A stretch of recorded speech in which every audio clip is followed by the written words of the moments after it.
Behind the scenes of this beloved 1995 sisterhood saga lay secrets that would shock even the most devoted fans. From Whitney Houston's reported cocaine overdose during filming to Angela Bassett's completely improvised car-burning monologue, and the surprising fact that Babyface originally wrote the entire soundtrack for Whitney alone before she convinced him to showcase other female artists instead. These revelations are just the tip of the iceberg, in a production full of surprising casting choices, hidden cameos, and musical magic. Fact 1. Whitney's secret health crisis. While Whitney Houston dazzled audiences with her performance as Savannah Jackson in Waiting to Exhale, behind the scenes, she was battling a devastating personal crisis that could have derailed the entire production.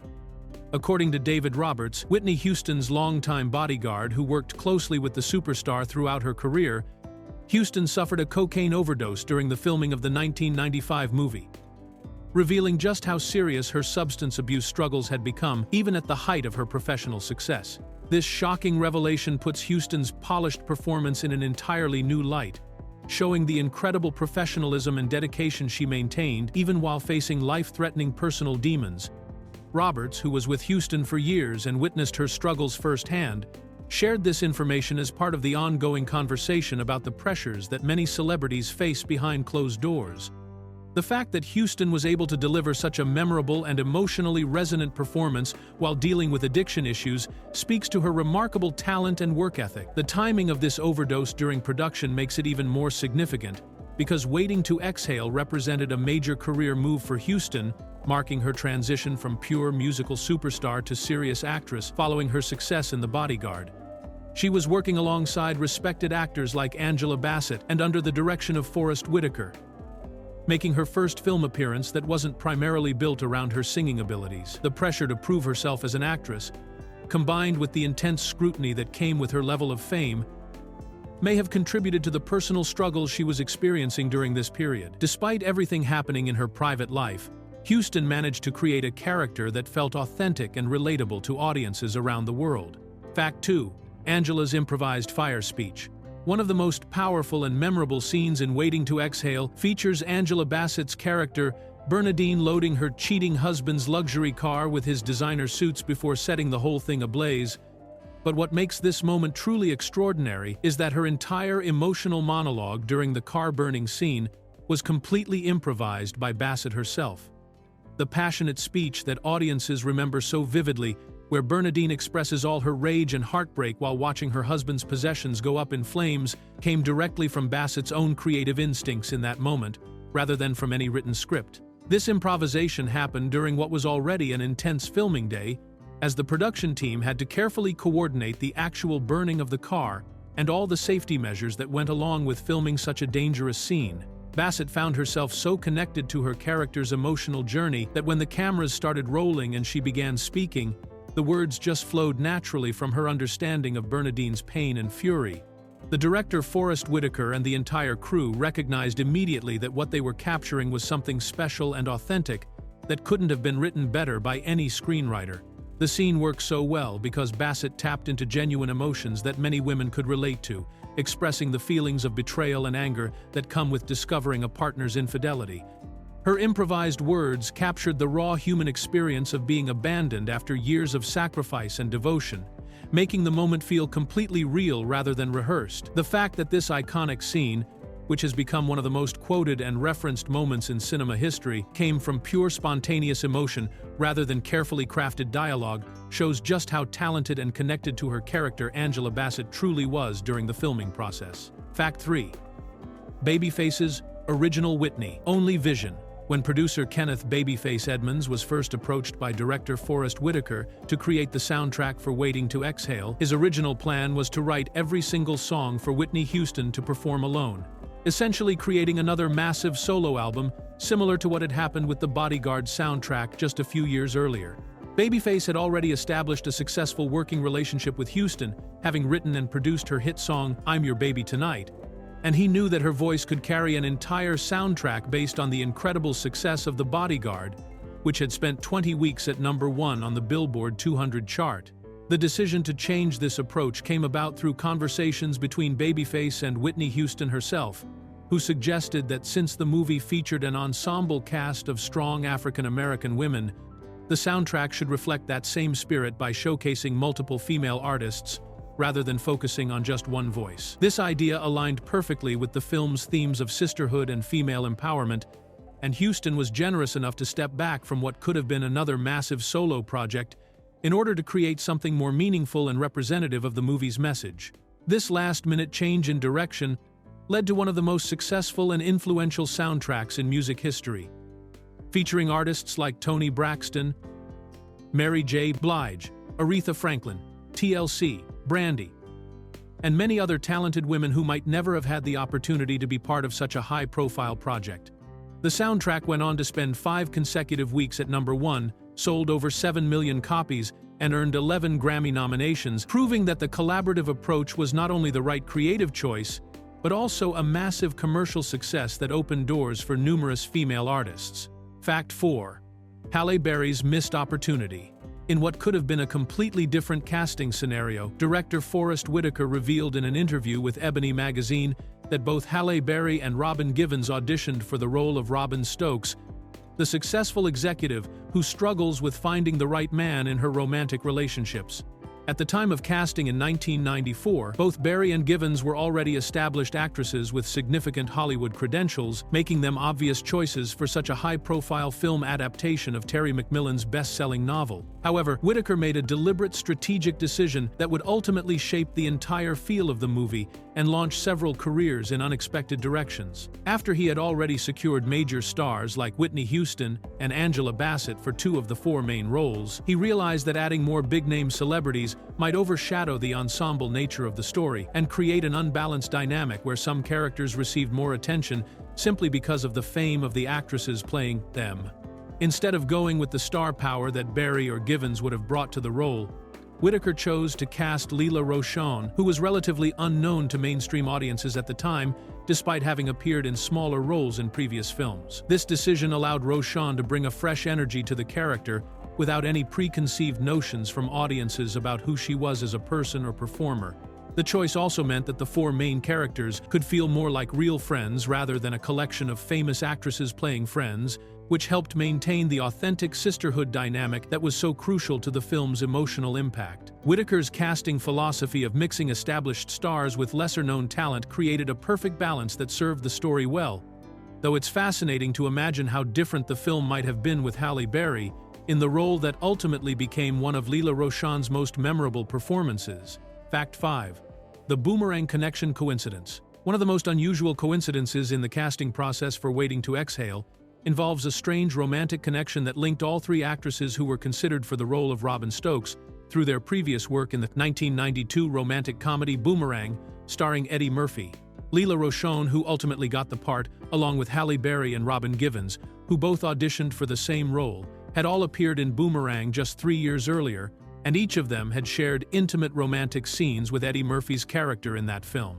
In Boomerang, Eddie Murphy played Marcus Graham, a successful advertising executive who becomes involved with multiple women throughout the story, and all 3 actresses portrayed different romantic interests, who had significant relationships with his character.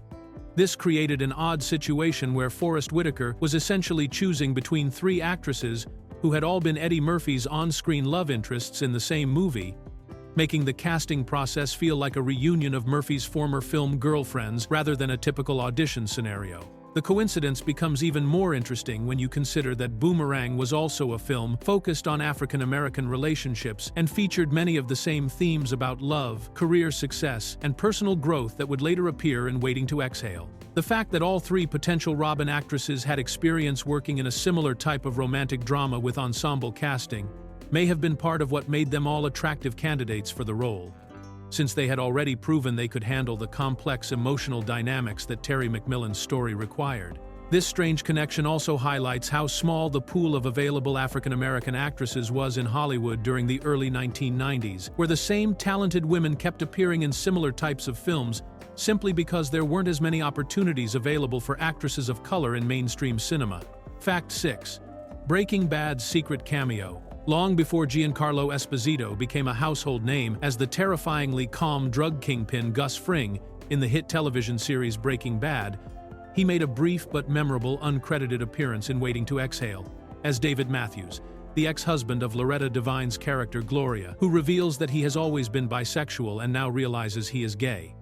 This small role in the 1995 film represents one of Esposito's earliest appearances in a major mainstream Hollywood production, coming at a time when he was still building his career and taking whatever roles he could find to gain experience and exposure. Esposito's character David appears in just a few scenes, but his revelation about his sexuality creates one of the film's most emotionally devastating moments for Gloria, who had been hoping for a possible reconciliation with her former husband. The role required Esposito to deliver sensitive dialogue about sexual identity and the end of a marriage with the kind of nuanced performance that would later make him famous for playing complex characters who aren't easily categorized as purely good or evil. At the time of filming, Esposito was primarily known for his work in independent films and his collaborations with director Spike Lee in movies like Do the Right Thing and Malcolm X, but he hadn't yet broken into the mainstream success that would come much later in his career.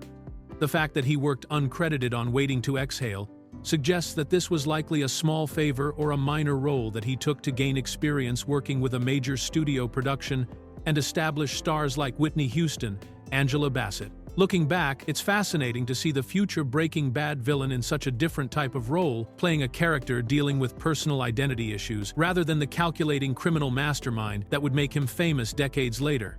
Fact 7. Future Scrubs stars teen role. Years before Donald Faison became beloved by television audiences as the hilarious and loyal Dr. Christopher Turk in the medical comedy series Scrubs, he was just 21 years old when he landed the role of Tarek Matthews, the teenage son of Loretta Devine's character Gloria, in Waiting to Exhale. This casting represented one of Faison's first significant film roles, and came at a time when he was still a relatively unknown actor trying to establish himself in Hollywood, having only appeared in a few small projects including a Folgers coffee commercial when he was 15 years old. In the film, Faison's character Tarek serves as an important emotional anchor for his mother Gloria, who has centered her entire life around raising him as a single parent following her divorce. The role required Faison to portray a young man preparing to leave home for a year abroad in Europe, which creates anxiety for his mother who fears being alone and doesn't believe she's worthy of romantic love because of her weight and past relationship failures. Faison's performance in Waiting to Exhale showcased his natural acting ability and screen presence, qualities that would later make him perfect for the ensemble cast dynamic that made Scrubs so successful. His work in the film also demonstrated his ability to handle dramatic material with sensitivity, as Tarek's relationship with his mother deals with themes of independence, family loyalty, and the challenges of single parenthood that required genuine emotional depth rather than just comedic timing. The film came out the same year that Faison also appeared in the teen comedy Clueless, where he played Murray, marking 1995 as a breakthrough year that would set the foundation for his later success in television comedy. Looking back, it's interesting to see the future Scrubs star in such a grounded, family-oriented role before he became known primarily for his comedic performances. Fact 8. Forest Whitaker's directorial gamble. When 20th Century Fox decided to adapt Terry McMillan's best-selling novel, Waiting to Exhale, for the big screen, they made the surprising decision to entrust the project to Forest Whitaker, who had never directed a feature film before in his career. This represented an enormous gamble for the studio, considering that McMillan's book had spent 38 consecutive weeks on the New York Times bestseller list in 1992, and had already built up a massive audience of devoted fans who would have high expectations for any film adaptation. At the time, Whitaker was primarily known as a respected character actor who had delivered powerful performances in films like The Crying Game and Bird, where he portrayed jazz legend Charlie Parker, but he had no proven track record as a director of major Hollywood productions. The decision to give him this opportunity came with significant pressure, since the studio was investing millions of dollars in a project that needed to satisfy both existing fans of the book and general audiences who might be unfamiliar with the source material. Whitaker's inexperience as a director meant that he had to learn how to manage a large cast of established stars like Whitney Houston and Angela Bassett, while also working with relative newcomers, coordinate complex emotional scenes that required careful handling of sensitive subject matter, and oversee all the technical aspects of a major studio production. The fact that he had to do all of this while also ensuring that the film stayed true to the spirit of Macmillan's beloved novel made his task even more challenging. Despite these pressures, Whitaker's directorial debut proved successful both critically and commercially, with the film grossing over $67 million domestically and establishing him as a capable director who could handle ensemble pieces and emotionally complex material, paving the way for his later directorial work on projects like Hope Floats and First Daughter. Fact 9. Wesley Snipes' hidden romance. In one of the film's most surprising uncredited cameos, major action star Wesley Snipes appeared as James Wheeler, a potential romantic interest for Angela Bassett's character Bernadine, representing hope for new love after her devastating divorce from her cheating husband. Snipes was already a well-established Hollywood star by 1995, having gained fame through action films like New Jack City, White Men Can't Jump, and Demolition Man, making his willingness to take an uncredited supporting role in a female-centered drama quite unusual for an actor of his stature. The character of James Wheeler appears near the end of the film as someone who shows genuine interest in Bernadine after she has gone through the emotional journey of dealing with her husband's betrayal and learning to value herself again. Snipes brings a quiet confidence and warmth to the role that suggests this could be the beginning of a healthier relationship for Bernadine, someone who sees her worth and doesn't come with the baggage and selfishness that characterized her previous marriage. What makes Snipes' appearance even more interesting is that he chose not to receive screen credit for the role, suggesting that he either did it as a favor to the filmmakers or simply wanted to support a project that was providing meaningful representation for African American women in cinema. His uncredited status means that many viewers might not even realize they're watching a major movie star in the scene, allowing the focus to remain on Bernadine's emotional growth rather than being distracted by celebrity recognition. The fact that an action star like Snipes was willing to step into this type of supporting role in a relationship drama shows the respect that Waiting to Exhale commanded within the entertainment industry and demonstrates how the project attracted talent who wanted to be part of something that was breaking new ground in Hollywood storytelling. Fact 10. The 70% Black Crew Achievement.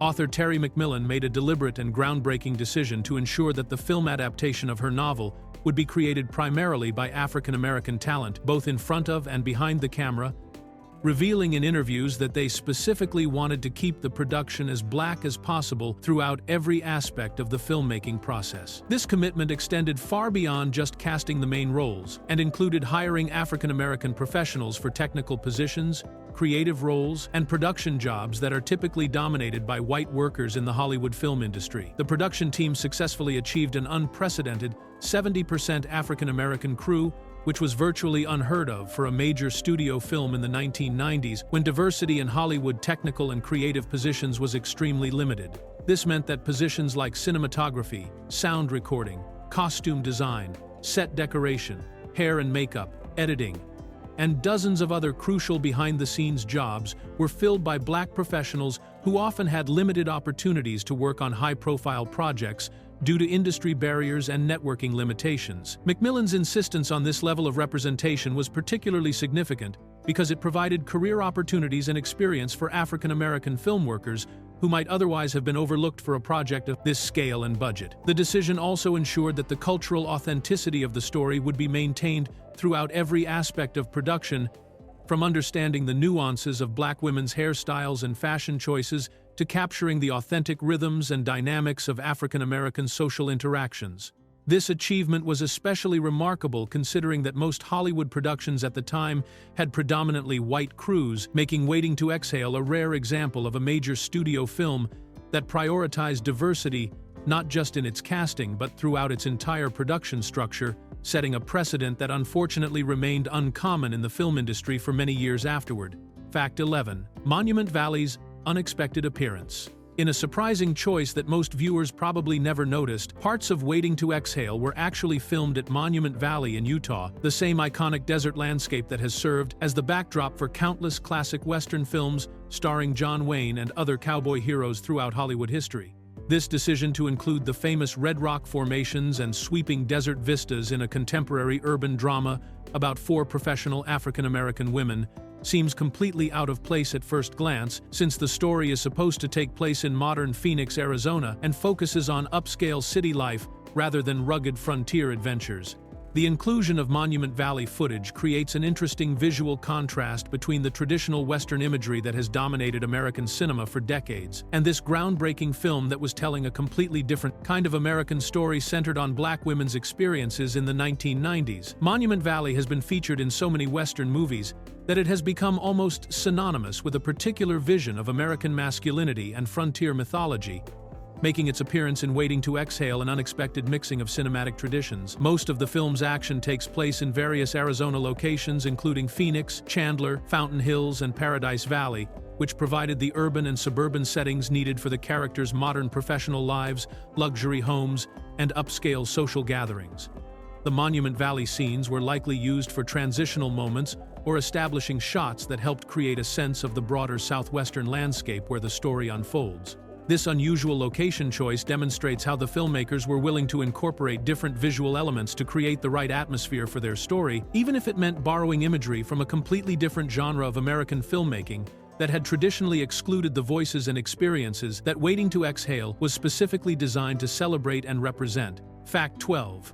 The soundtrack's historic female-only rule. The Waiting to Exhale soundtrack made music history by featuring exclusively female African-American artists, a groundbreaking decision that came directly from Whitney Houston herself as a way to mirror the film's central theme of sisterhood and female empowerment in every aspect of the project. This intentional gender restriction was virtually unprecedented for a major Hollywood soundtrack at the time, since most movie albums included a mix of male and female performers without any specific requirements about who could or couldn't participate based on their gender or race.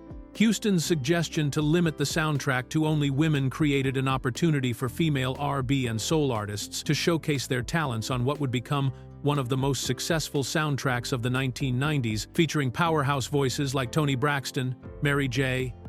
Blige, Aretha Franklin, TLC, Brandy, Chaka Khan, Patti LaBelle, and many others who might not have been included if the album had followed traditional practices of mixing different types of artists. The decision also meant that established legends like Aretha Franklin could work alongside rising stars like Brandy, creating a multi-generational celebration of Black women's musical achievements. This female-only approach was particularly meaningful because it reflected the movie's focus on how women support each other through difficult times and celebrate each other's successes, turning the soundtrack into an extension of the film's message, rather than just a collection of popular songs that happened to be associated with the movie. The strategy proved to be both artistically and commercially successful, as the soundtrack spent 5 consecutive weeks at #1 on the Billboard charts, sold over 7 million copies, and earned 11 Grammy nominations. The album's success demonstrated that there was a significant audience hungry for music that specifically celebrated women's experiences and voices, paving the way for future projects that would prioritize female artists and help establish new standards for how soundtracks could be used to reinforce a film's themes and values. Fact 13. The Hermosa Inn's luxury secret. When Whitney Houston's character Savannah celebrates New Year's Eve in one of the film's most elegant and romantic scenes, the location chosen for this pivotal moment was Lon's restaurant at the Hermosa Inn in Paradise Valley, Arizona, a luxury boutique resort with a fascinating history that adds an extra layer of glamour and authenticity to the fictional celebration. The Hermosa Inn was originally created in the 1930s by Lon Megergy, a renowned artist who built this desert hideaway as his own private escape from the pressures of city life, designing it as a place where he could focus on his artwork while enjoying the natural beauty of the Arizona landscape. Megergy was known for his Western-themed paintings and illustrations, and he created the Hermosa Inn as both his personal residence and studio space before eventually opening it up to guests who wanted to experience the same kind of peaceful luxury that he had designed for himself. The property features authentic southwestern architecture with adobe buildings, beautiful desert gardens, and stunning views of Camelback Mountain, creating the perfect atmosphere for the sophisticated and romantic scene that the filmmakers needed for Savannah's New Year's Eve date. The choice to film at this historic location rather than building a restaurant set or using a more modern venue shows the attention to detail that went into creating the upscale world where these successful professional women live and socialize. The Hermosa Inn's reputation as a destination for celebrities and wealthy visitors made it an ideal backdrop for showing Savannah's lifestyle as a successful television producer who can afford to dine at exclusive establishments. The fact that this romantic scene takes place in a location with such rich artistic history also adds an interesting connection between the creative legacy of Lon Megargee and the groundbreaking artistic achievement that Waiting to Exhale represented in bringing authentic African-American women's stories to mainstream cinema. Fact 14. Whitney's Final One, Legacy. The song Exhale Shoop Shoop from the Waiting to Exhale soundtrack holds a bittersweet place in music history as Whitney Houston's 11th and final #1 hit on the Billboard Hot 100 chart, marking the end of an incredible era for one of the most successful recording artists of all time. This achievement came at the peak of Houston's career when she was still considered one of the most powerful voices in popular music, making it impossible for anyone to predict that this would be her last time reaching the top of the charts as a solo artist. Houston's previous #1 hits had included massive songs like I Wanna Dance with Somebody, How Will I Know, Greatest Love of All, and I Will Always Love You, which had dominated radio and sales charts throughout the 1980s and early 1990s. Exhale, Shoop Shoop, joined this legendary collection when it debuted at #1 in November of 1995, making it only the third single in Billboard history to enter the chart at the top position. The song's success was particularly meaningful because it showcased a more mature and restrained side of Houston's vocal abilities, with Babyface's production allowing her to demonstrate subtlety and emotional depth rather than the soaring power ballads that had made her famous. The track spent 1 week at #1 before being displaced by other hits, but it remained on the charts for months and was eventually certified platinum by the Recording Industry Association of America. Looking back, Exhale, Shoop Shoop represents the final moment when Whitney Houston stood at the absolute pinnacle of commercial success in the music industry, before personal struggles and changing musical trends would prevent her from ever again reaching the #1 spot that had once seemed like her natural home on the charts. Fact 15. The mysterious disappearing earring.